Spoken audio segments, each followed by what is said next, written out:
Check the mic and make sure it sound right, boys.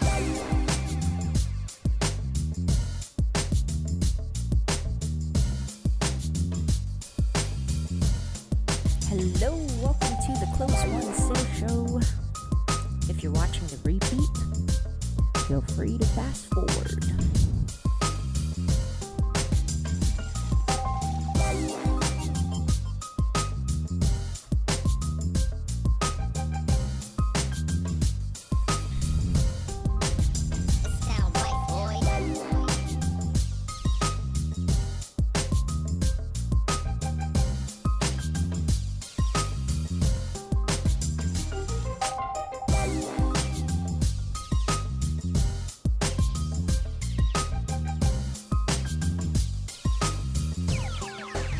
It sound right, boys.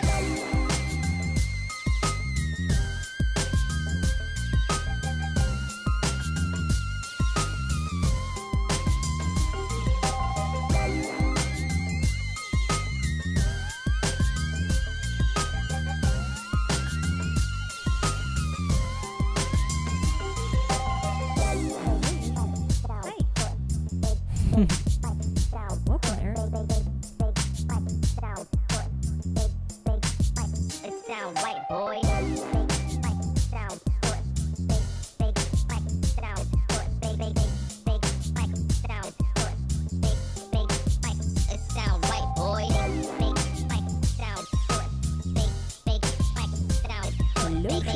Hi, Jay.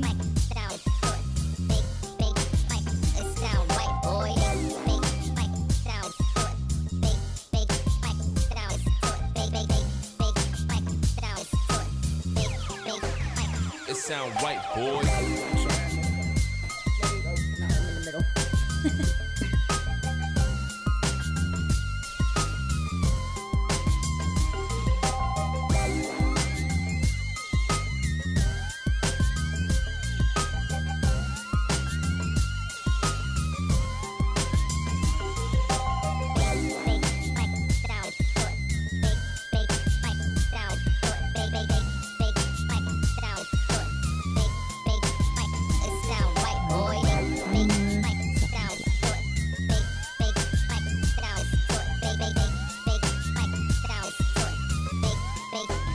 It sound right, boy.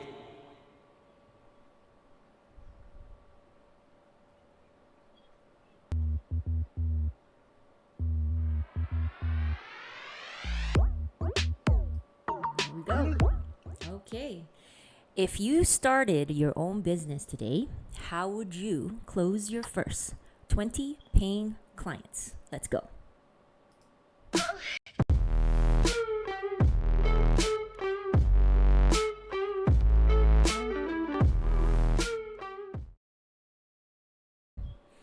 Hey, what's up, everybody? Zen here with ClosedWon. Welcome to the ClosedWon Sales Show. So today's agenda, I will start sharing sales tips that I personally encounter over the week. And next, I will share curated videos from amazing entrepreneurs, and they will talk about their sales skills that are difficult to learn. But if you do learn these skills, they will pay off forever. After that, I have a very special guest, Eric Tsang. He'll share his secrets on how he closed his first 20 paying customers. So sit back, relax, and open your mind. Let's learn the path made for bosses.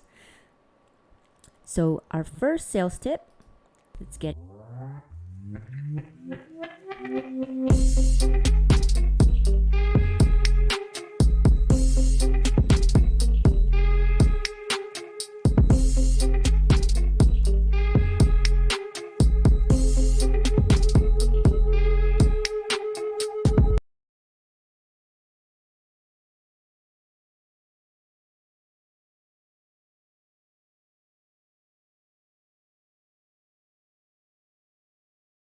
This is an example of a LinkedIn outreach.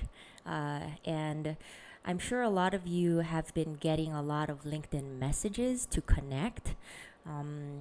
this is an example of what not to do when you are trying to close deals and trying to generate revenue. So for those B2B SaaS companies out there, salespeople, try not to do this, okay? So what's happening? Let me walk you through the context. So we have, let's see, business. We have a business here reaching out to a prospect, and the business is basically saying, hey, John, I've built this great technology which created 10x more efficiency, and it helped us triple the revenue for this client. And then they actually put their calendar link in there to expedite the scheduling, so there's no back and forth. And then the customer responds, or prospect responds, with, I'd love to see a demo. And then the business responds and says, hey, great, I will show you a demo. You can set up a time with me, and here's my calendar link. That is a great response, by the way. Hard stop. You shouldn't say anything else. You should wait for the other person to respond, because what you'll see next is the business actually says, you can also check out some videos on my YouTube channel, some demo videos on my YouTube channel. Why is this bad? Well, it's bad because you're essentially giving them the right to not show up to your demo because they already saw your demo on your YouTube video. And that is a missed opportunity to connect with the person face to face like this. It's a missed opportunity to build relationship. It's a missed opportunity to build a solid foundation for trust. And you need to understand the other person's needs and pain points, and that can only come from a face-to-face call, especially with B2B conversations. So this is definitely a missed opportunity. And unfortunately, fortunately, there are lessons that we can learn from this. And the lesson is,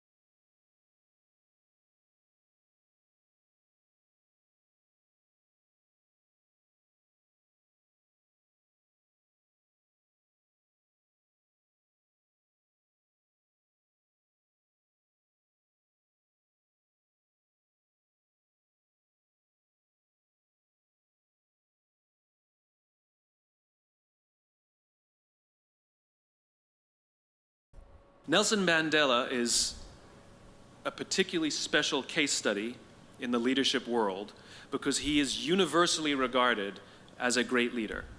You can take other personalities, and depending on the nation you go to, we have different opinions about other personalities. But Nelson Mandela across the world is universally regarded as a great leader. He was actually the son of a tribal chief. And he was asked one day, how did you learn to be a great leader? And he responded that he would go with his father to tribal meetings. And he remembers two things when his father would meet with other elders. One, they would always sit in a circle.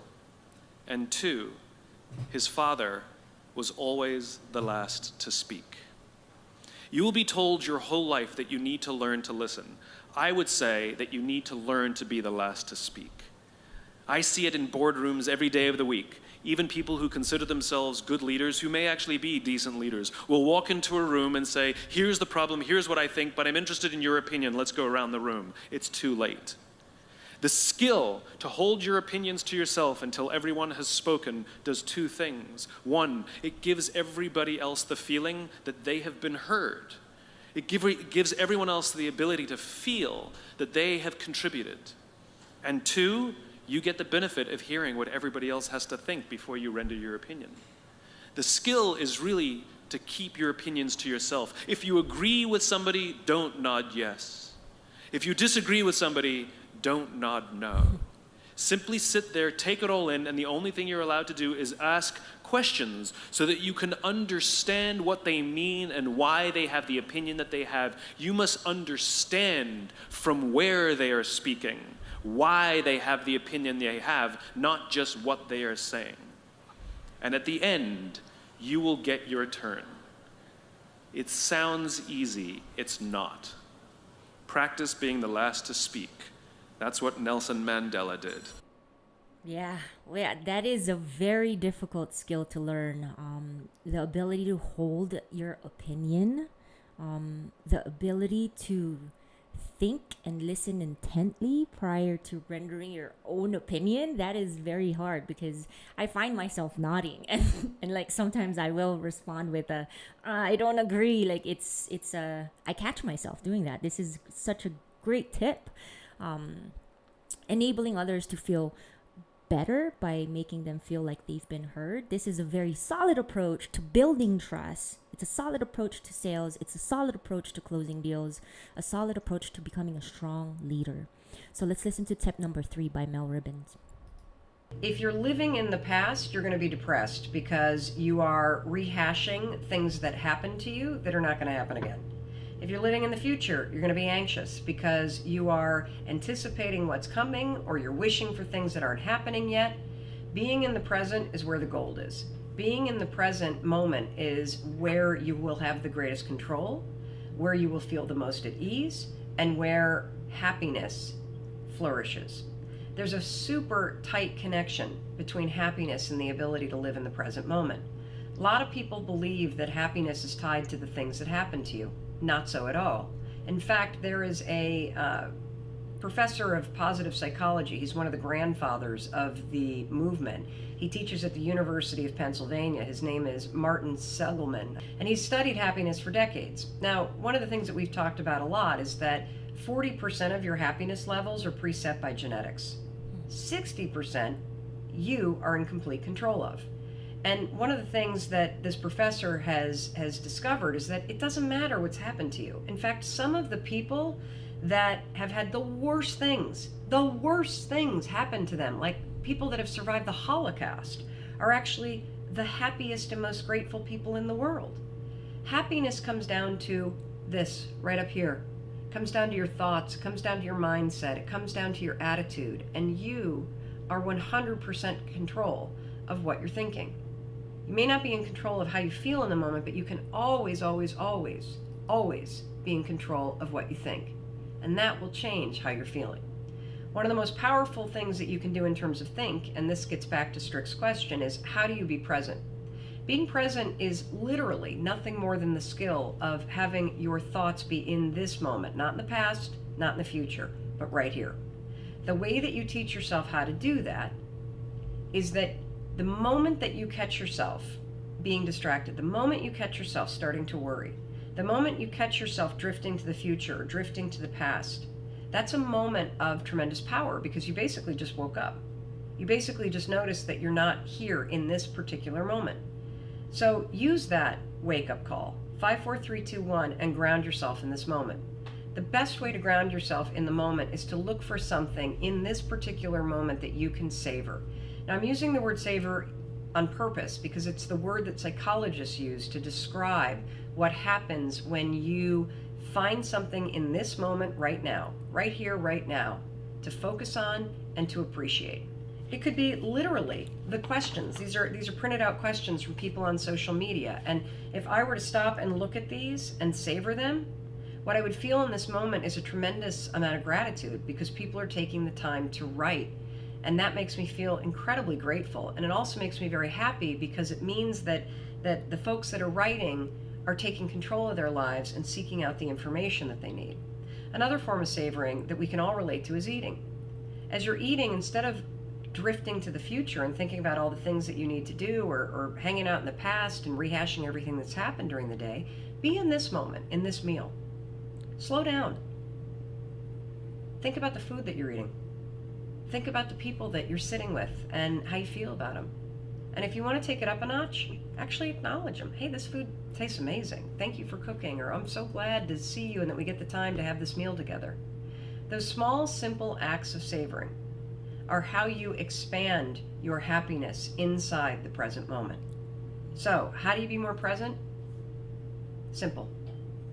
The moment that you catch yourself in the future, in the past, worrying, whatever, refocus yourself right here, right now. And then find something right here, right now that you can savor.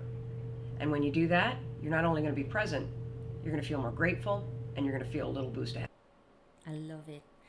I'm going to take this moment to savor this time to thank Eric and our viewers, Shar, Jay, Antoinette, and Dre, for always tuning in. And so I'm so grateful that you're here, and we're going to provide so much value for you today. My next guest is someone who is absolutely present. We've spoken a couple of times actually, and he does speak last, and so today I'm going to try to get him to speak first. And we're going to learn from him. So let's get started.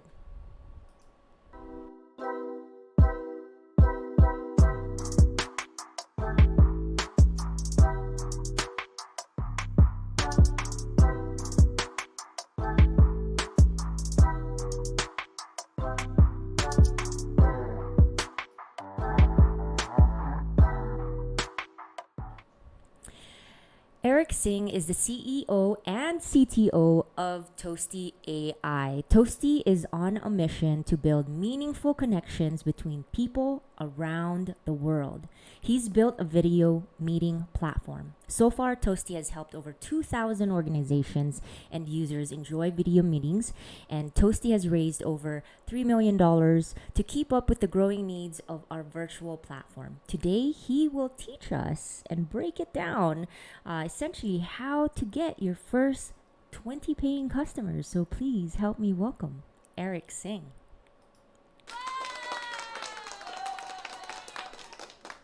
Eric, how are you?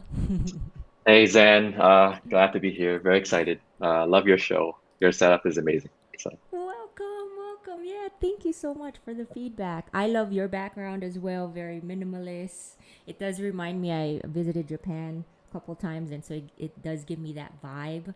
So very nice.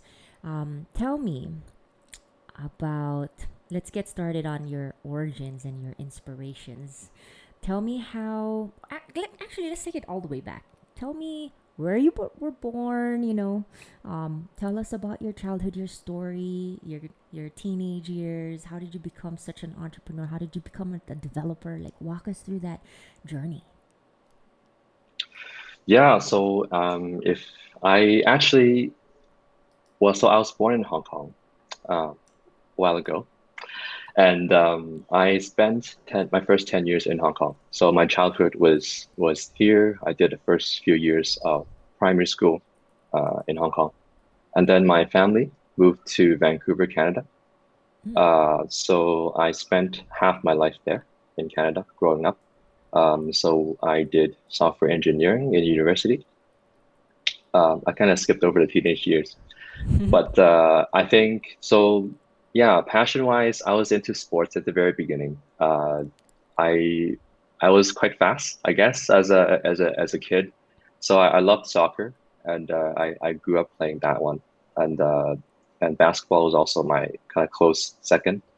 It taught me a great deal of lessons in terms of perseverance. I sucked really badly at first at the sport. But I grew to love it. I grew to work hard on it, and I think it helped shape who I am today. In university, I decided to pursue computer science. At that time, it was around the 2000s when I graduated high school, and that was one of the hotter topics of the time. So I decided to do university in Vancouver, as my family was already there. I didn't feel like moving away, too far away. So I guess that's part of the values that I grew up with, is to stay close to the family.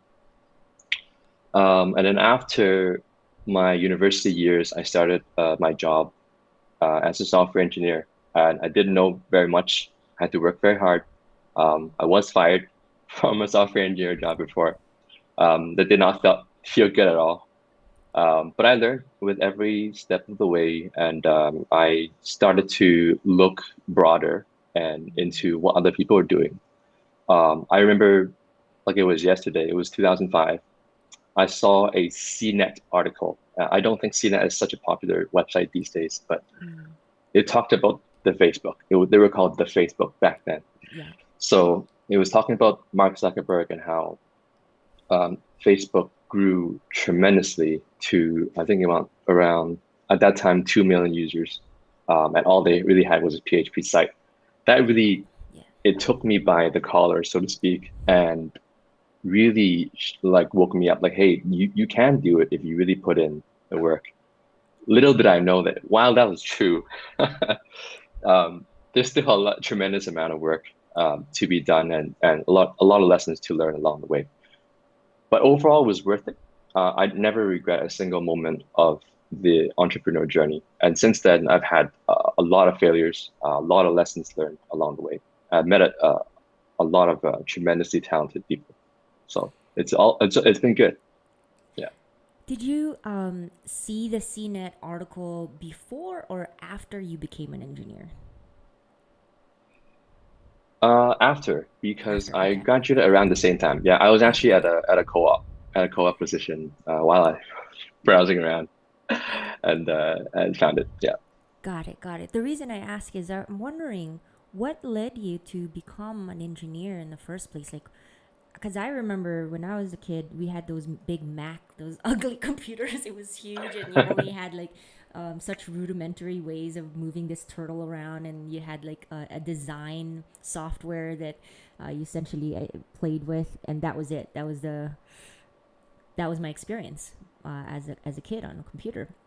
And so, what was it back then that got you or led you towards this path to becoming an engineer? I think I was always a builder at heart. Um, I remember back in my childhood days, I would play with. We didn't have money, so and for toys, this is kind of an embarrassing story. But we used to have popsicle sticks. Believe it or not, they were fun for a long time.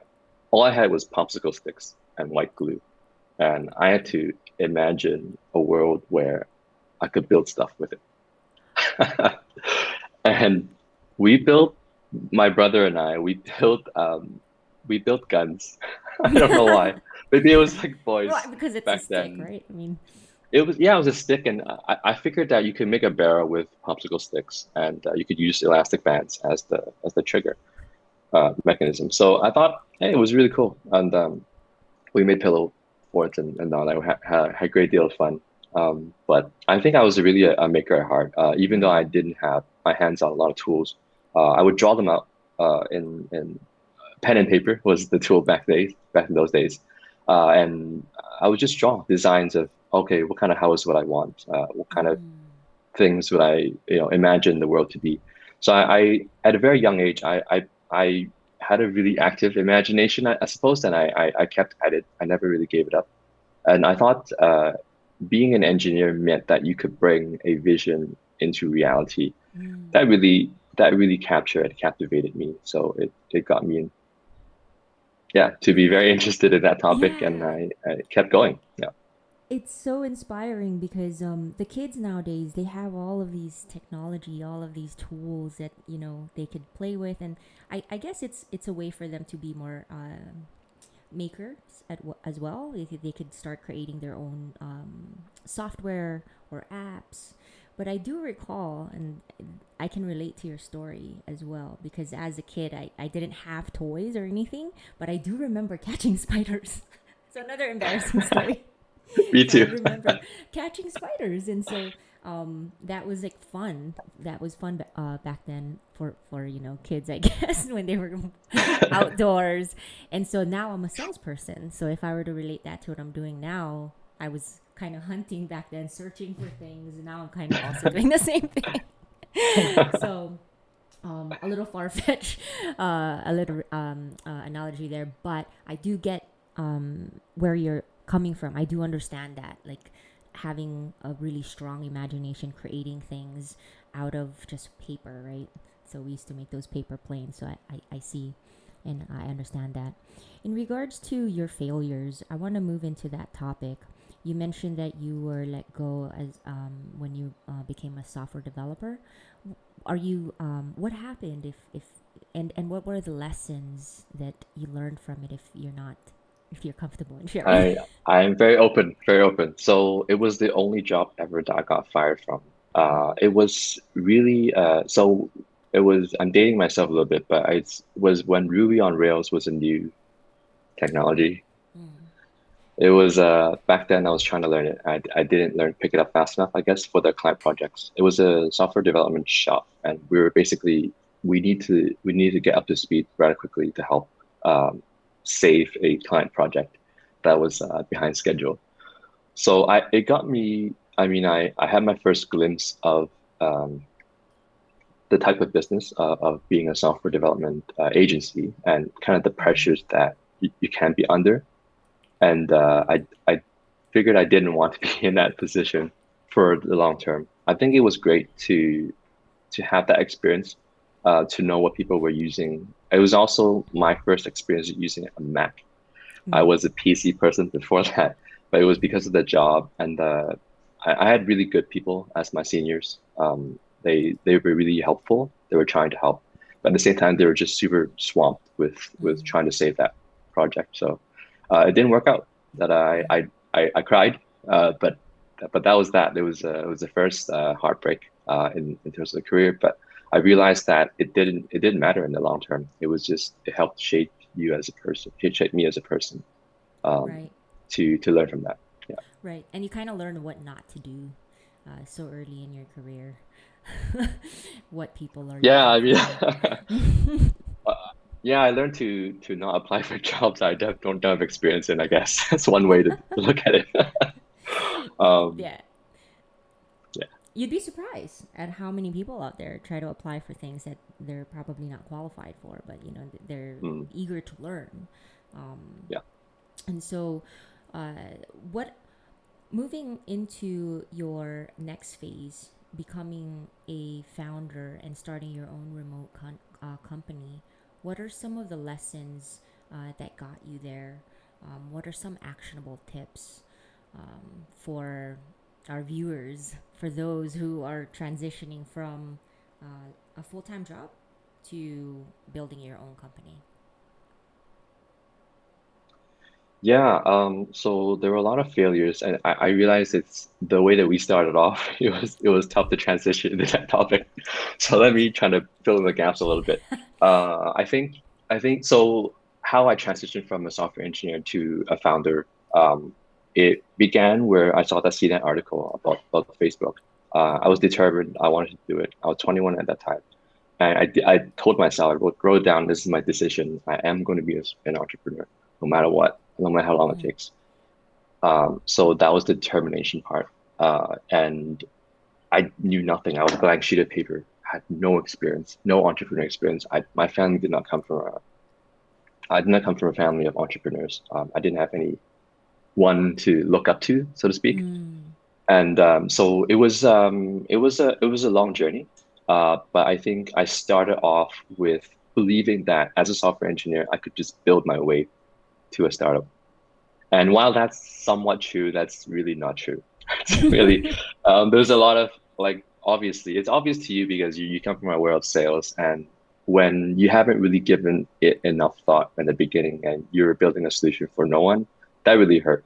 And it really was a waste of time. And it could have been a lot better had I, had more guidance and had a mentor that kind of walked me through. This is how you should look at it, the framework, the mindset you should have. I didn't have the 3 tips that you have at the beginning of the show. They're tremendously helpful. So the failures and the lessons, I think the biggest one, there are too many. So just to summarize, I think the problem is super important. You have to know enough about the problem. It has to be big enough for people to care. There has to be enough people caring about that problem, wanting to solve that problem. It's not enough to have them say that they want to solve it. They have to have something proven. You can see an attempt.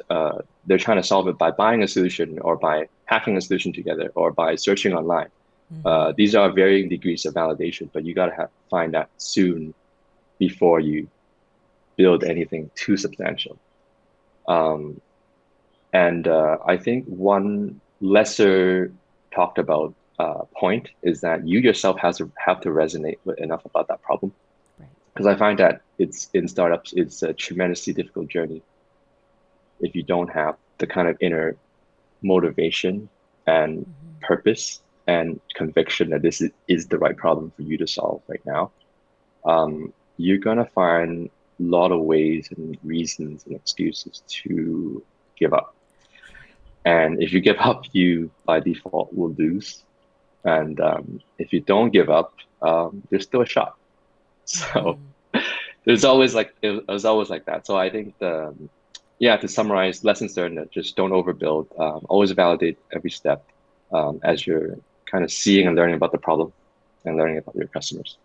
Yeah. Yes, start with a problem that's big enough. Make sure that it resonates with yourself. It's a personal problem that you truly want to solve, because sometimes there are those days the doubt will creep in. They do creep in because it is so tough to build a startup. But if you care so much about that problem, it will outweigh those doubts. And you will get back up, you will wake up, and you will finish and try to solve that problem for your users.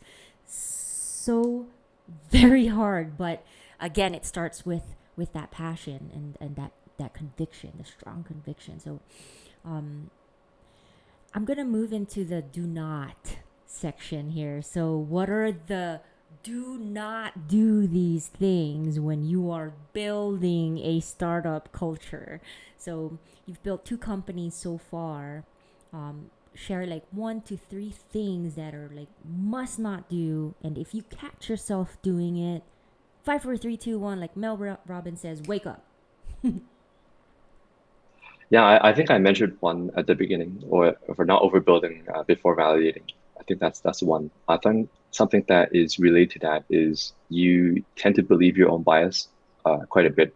While you're talking to users, you tend to want to see your solution working. Yeah. And you create in your mind, especially if you have an active imagination, you're like, yeah, that's totally it. That's the use case. We're going to go for it. But without having really kind of talked through and listened to your customers, your users, to understand in what scenario are they using it, how often, where they're exactly experiencing the pains, and how are they solving those pains. Don't be so overconfident that the first kind of positive signs that you're hearing are the right ones. They may very well be, but you may also be missing out on a bigger picture, which is in the long run probably more hurtful for your startup.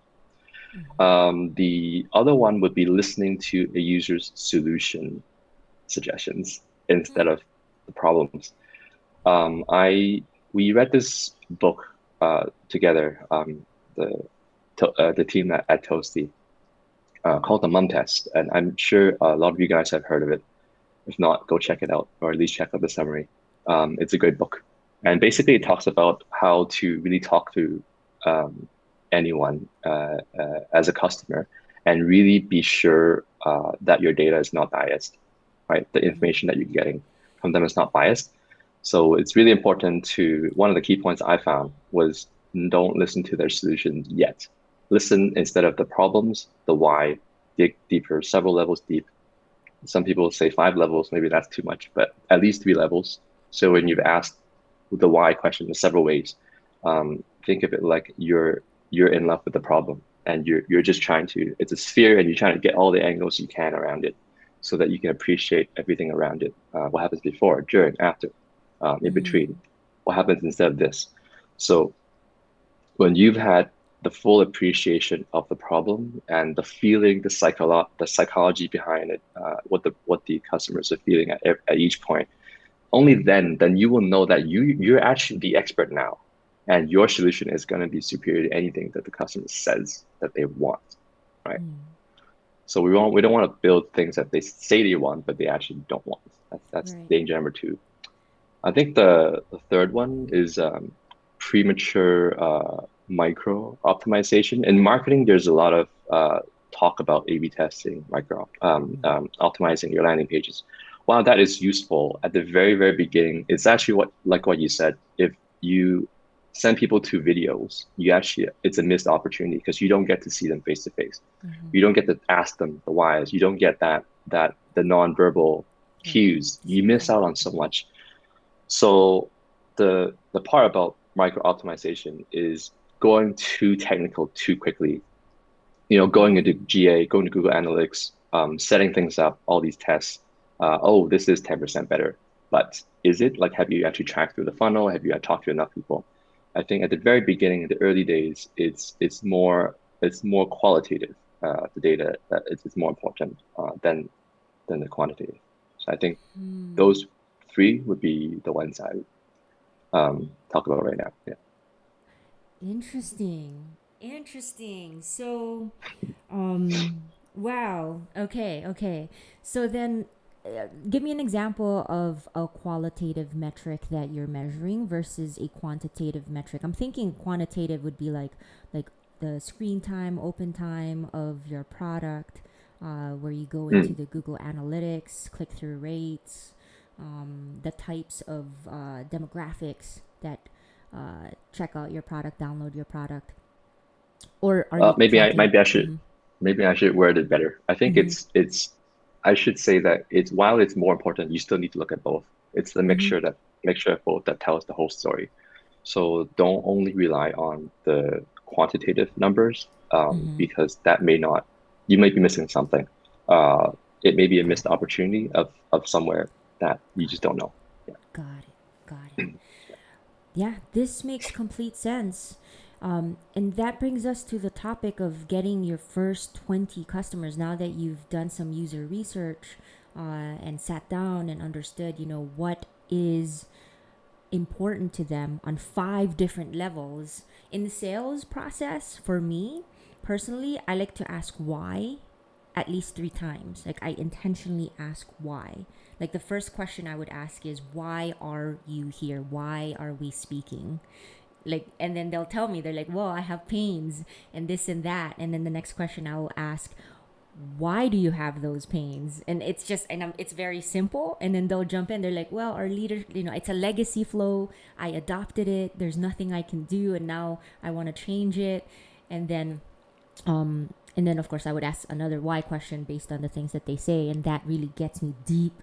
And so my notes are so long. Every call I have, I know exactly what's important with that client. But sales is a little different from gathering information from users themselves. And so tell us, how did you get your first user? Let's talk about that for your app, and then your next 10 users, and then ramp it up to 20. Well, I'll talk about Toasty since it's my current company. We have a bit of history, so we've pivoted several times, and we even changed hands management several times. So the product that you see today is, I guess, the last pivot. So I can talk about that. We actually took advantage of the momentum generated from the previous few pivots. We had a small following in terms of blogs. But we knew that while we were getting traffic there, that was not enough to really convert them into customers, paying customers. We've had very few customers to start. When I first joined the company, it was very, very small in terms of the number of paying customers. But we knew that they would stick with us because they had a pain point they wanted to solve. They wanted to run a virtual workshop that would match at least a little bit of the same quality that they would have offline. So we were able to do that and increase kind of our capability over time on the product side to match what they wanted. So to answer your question, it was probably not going to be a satisfactory answer. But we really just kept talking to our users through email. We kept answering support requests, people that wrote into us asking us, how to use this, what is this feature, how can I set this up? And we did a lot of demos. We did focus groups every week. We didn't used to do that before I joined, but this was super helpful as it it became a platform. We used the tool itself to have this focus group. Nice. And yeah. So it became an interesting thing where the would-be users and potential prospects came in with their own idea of what it should be. So it became like everyone brought bring your own imagination, bring your own solution to the table, so to speak. And they all had very, very creative inputs. So what came out of that was every week we came up with something new. It added to our product. It helped shape our thinking. It helped us understand closer to what the real pain was behind the scenes, and how we should talk about. You talked about the show Don't Tell, and that's like such a central, I think, rule that I am trying to get better at. In fact, I thank you for bringing that up at the very beginning of the show, because it's a constant reminder of how much distance there is to go from being able to talk about it versus like being able to instantly show, and they get it. They get that aha moment. So, but we realized that even with the kind of inbound, it wasn't enough. So we did some outbound. So we tried outbound emails. So we used a bunch of tools to help automate certain email outreaches. And to generate those lists, we sometimes would take from LinkedIn, which is a great resource. But that was very labor intensive and very manual. We didn't know about LinkedIn automation back then. So it was our founder trying to connect with everyone. And I myself was trying to connect with people. And he had the better profile back then. So he was able to track the people that were closer to our target audience. And we just kept doing customer interview after another. And it's always an ongoing process. I think at a point in time, we realized that maybe instead of selling one-on-one, we could sell to bigger groups. So we went back to our existing clients, and we realized one of them had other departments or other teachers. It was a teacher community. So essentially, we grew that account overnight, quote unquote, to double digits because we wanted to provide more value, and we just asked, how can we do more for you? Yeah. And they said, hey, I remember you guys, and it looks like we had fun last time. Can we like purchase another 15 accounts from you guys? And we're like, sure, why not? And so that helped. It wasn't the only thing that we relied on. Obviously, it's like a one-time thing. So we kept working on our messaging, working on how do we reach more people, tell more people our story. So automation became a bigger part of it. So we began relying on more tools from both on the LinkedIn side and also on the outbound email side. Yeah.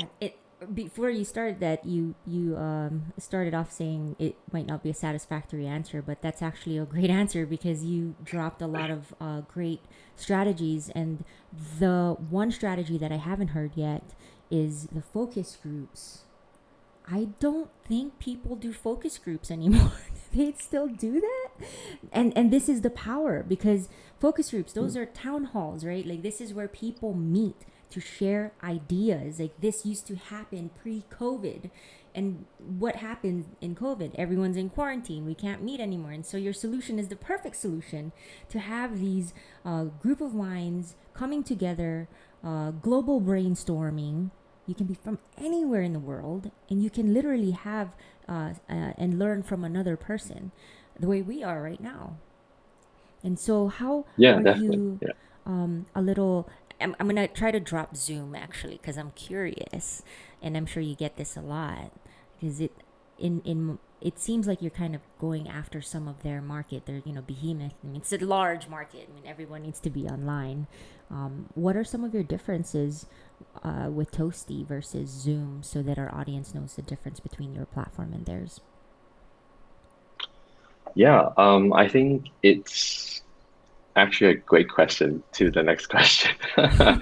So let me think. So I think the main difference is how we handle the experience inside the meeting. So when you have your big guys, your Zooms, your Google Meets, your Teams from Microsoft, they do a good job of bringing people together because they have to. That's kind of the logistics. They set you up with the microphone, set you up with the webcam. You can connect to people. You can have basic chat and so on. These are all the functions like of a meeting, but there's nothing done on the environment of the meeting itself.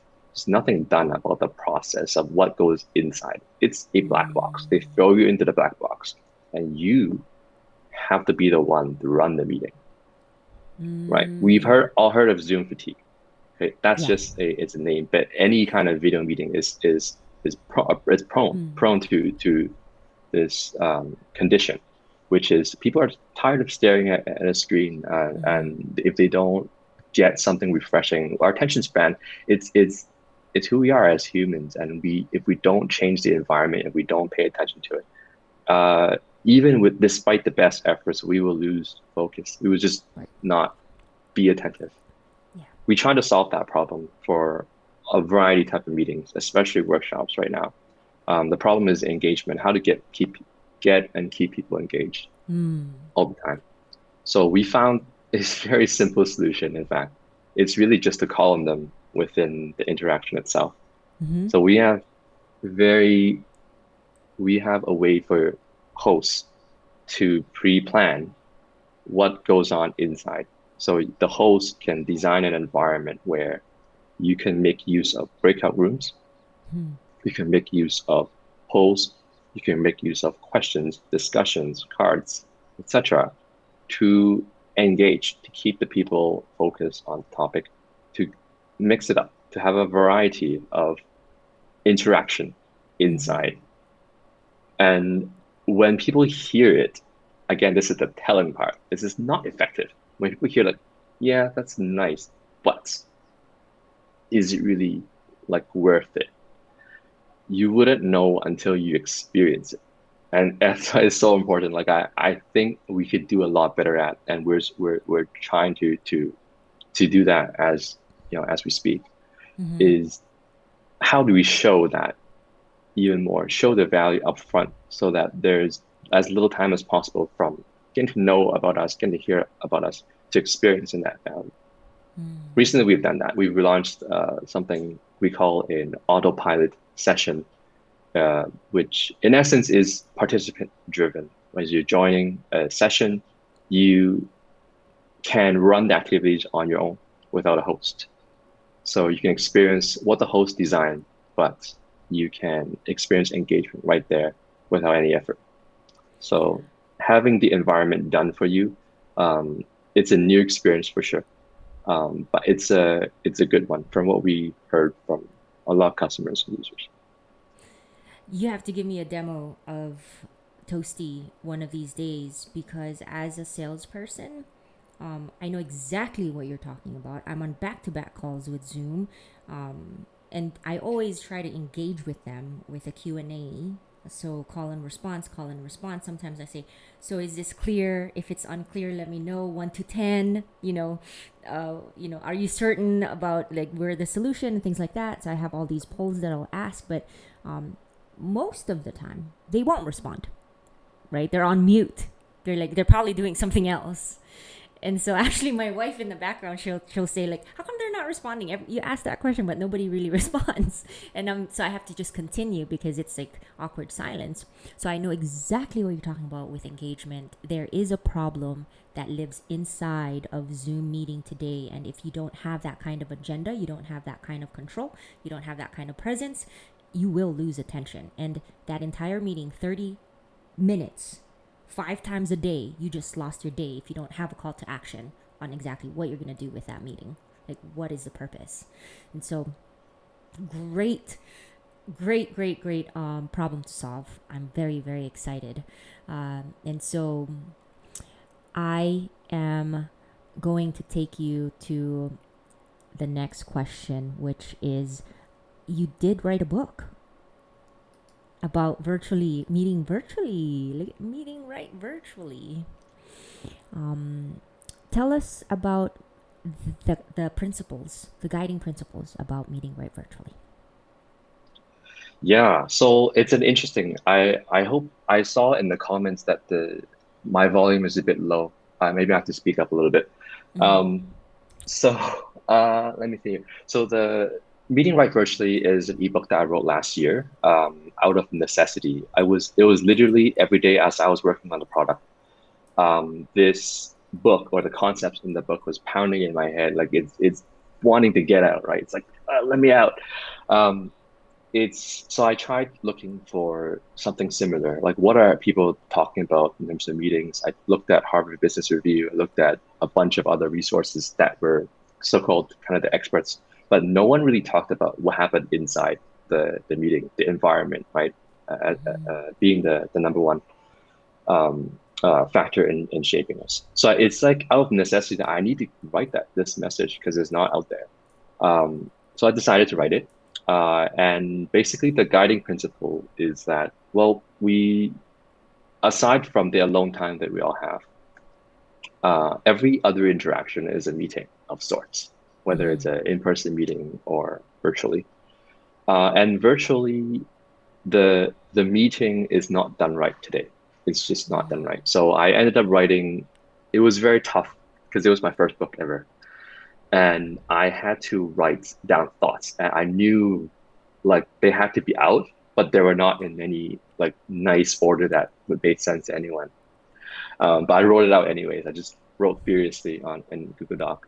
And what came out of it was kind of like almost like a manifesto, right? Of sorts. So it became like this 10 points. I'm not going to say them all here, it's too long.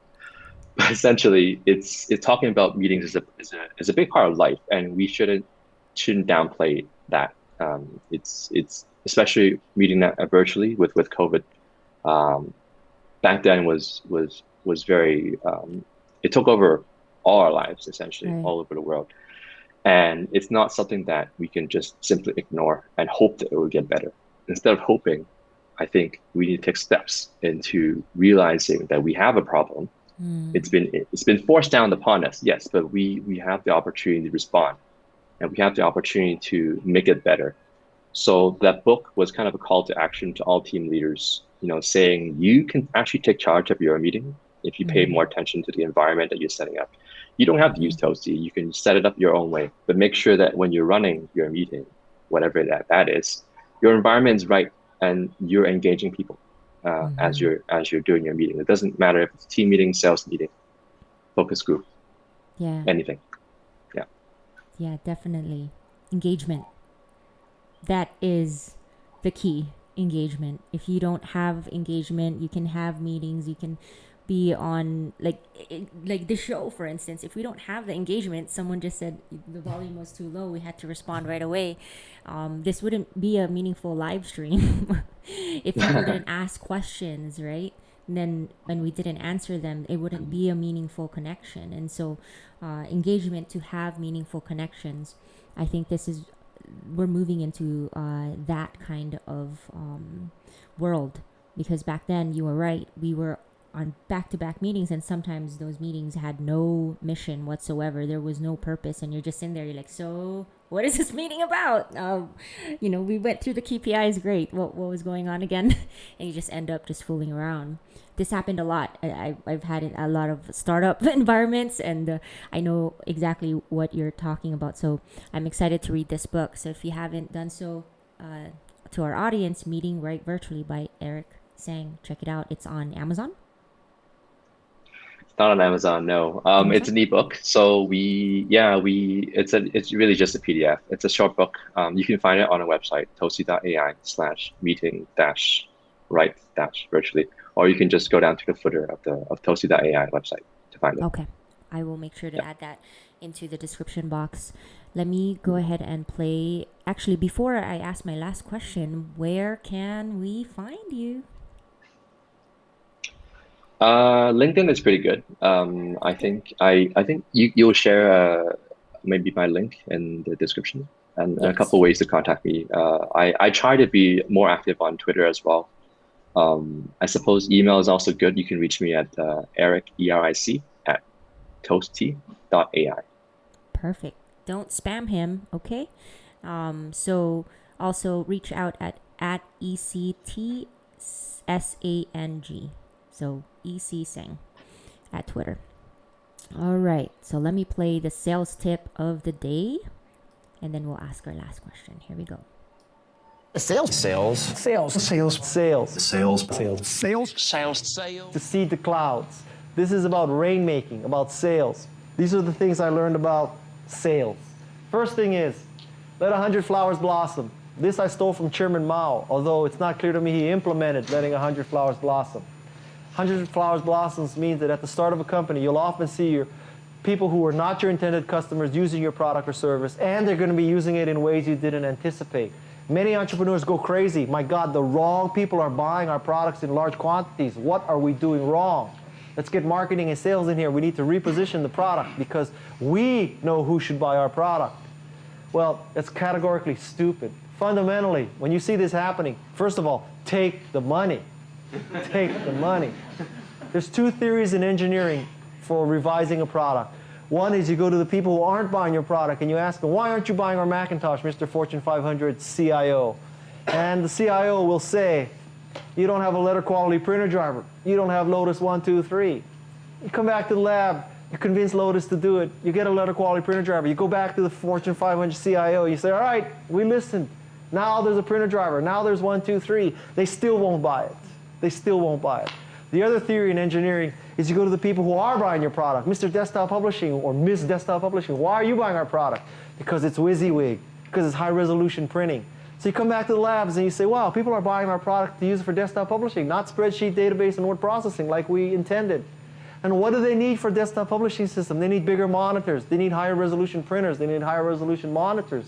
They need all these things to make desktop publishing better. That's my theory. Fix for who's buying. Ignore the people who are atheists. Atheists are too hard to convert to your religion. Go for agnostics and go for believers. Forget the atheists. Second point is, you need to enable people to test drive your product. That you're saying to them, I think you're smart, and because I think you're smart, I'm not going to bludgeon you into becoming my customer. Take home my product, take home my service, try my software, try my website, then you decide. The third point is to suck down.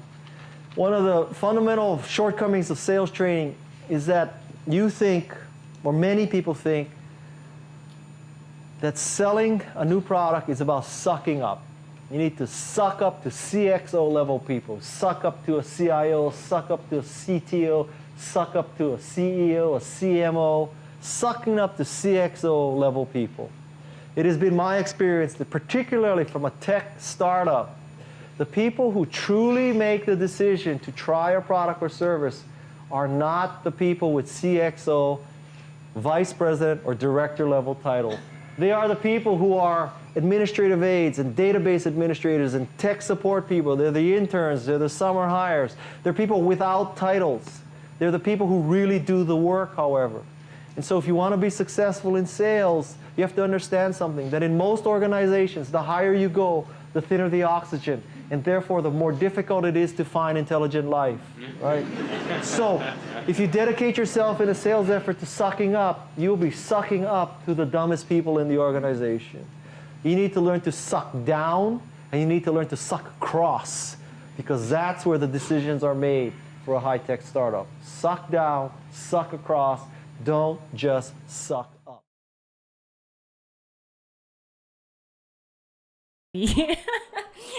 All right, suck down, suck across. I love his accent. He's from Hawaii, and so he just reminds me of my hometown. Shout out Kalihi, Honolulu, Waikiki. So Eric, tell us, how does Eric close deals?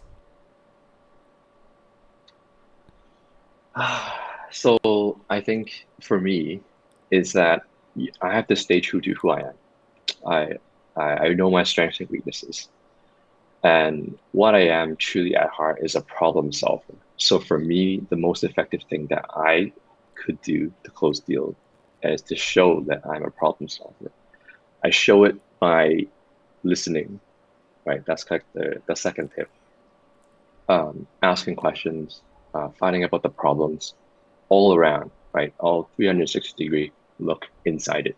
Care about the problem so much that it will make your customers feel like that you care more about the problem than they do.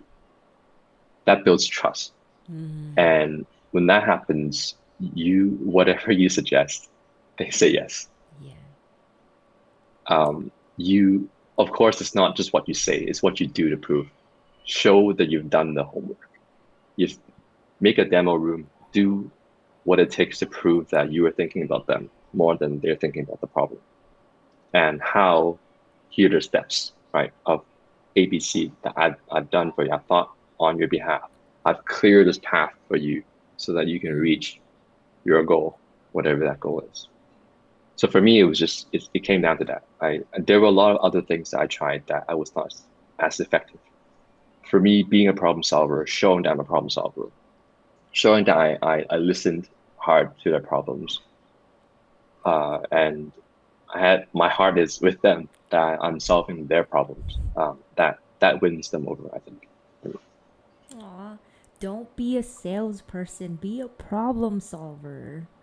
This is so true. The best salespeople close deals because they are problem solvers. They are solving whatever it is that's in front of the prospect's way. Move it out of the way. This is a great advice. Thank you, Eric.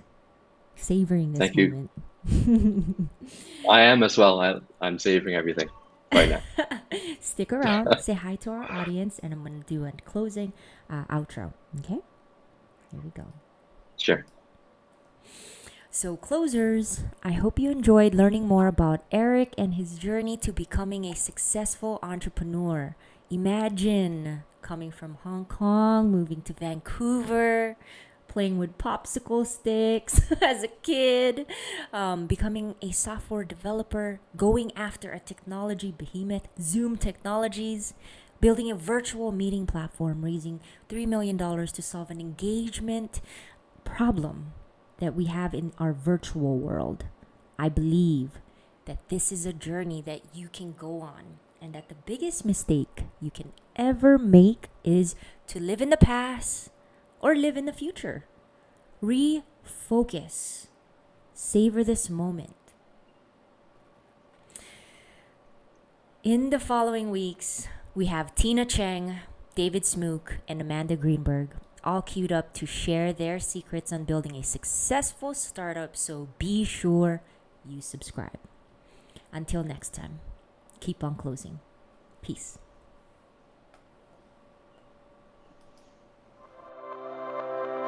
Becoming a successful entrepreneur isn't easy, but it's not impossible.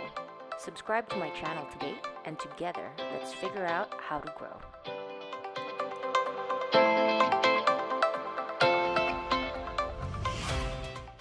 Bring that ass back like a boom boom.